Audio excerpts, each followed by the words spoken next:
Trinity United Methodist Church was founded 240 years ago on November 20th, 1774, by 17-year-old William Duke and a small group of British citizens, colonists as we know them today. They met in homes and in a sail loft on Union Street, and when weather permitted, brought their preaching out into the cobblestone streets. Just a few miles south of here, George Washington was enjoying his last year as a gentleman farmer and private citizen. 150 miles south of that, the Royal Governor of Virginia, John Murray, 4th Earl of Dunmore, had just dissolved the Virginia Assembly after it expressed solidarity with the parties who had thrown tea into the Boston Harbor. The church grew rapidly, and by 1791 built a permanent meeting house. Just 14 years later, in 1803, the congregation had again grown so much that a larger meeting house was built. But denominational differences of opinion on organizational issues created a rift in the church, and a substantial portion of the congregation splintered and built the Protestant Methodist Church immediately across the street in 1830. In 1832, the African Americans, who comprised 450 of the 1,000-member congregation, would split off from Trinity, and with the financial assistance and blessings of the congregation, established their own church just a few blocks down from Trinity. It was to be called Robert's Memorial. In 1849, the church would again split over the issue of slavery, with pro-slavery members leaving to establish their own church just 1 block south of the Protestant Methodist Church, which still thrived immediately across the street from Trinity.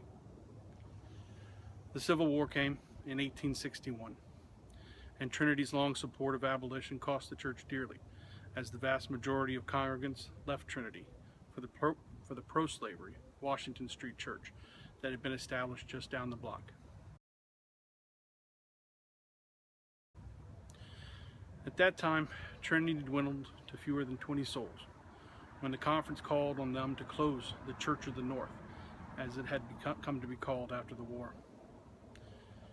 Trinity sold its building in the heart of downtown, but it packed up its stained glass windows, its pews, and its altar, and it moved up into the forested hills 2 miles outside of town.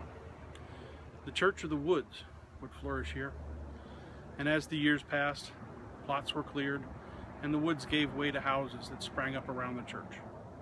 An elementary school, a firehouse, and then, as America entered World War II, housing developments were laid out for miles in every direction to house the people who would work at the Pentagon being built just 10 miles down the road.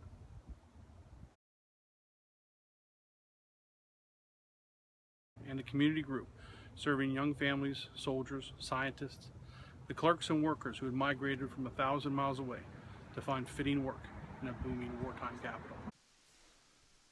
Today, Trinity is surrounded by a quiet, leafy neighborhood of post-war homes. The local community is predominantly professional couples with young children, drawn by the local public schools and the close-in commute to Washington, D.C.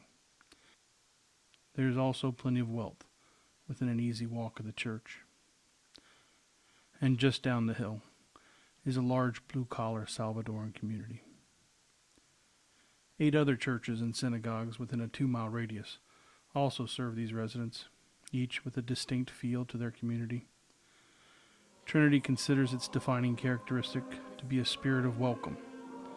Its mission statement, to find, share, and celebrate the love of Jesus Christ in ourselves, our neighbors, and our community.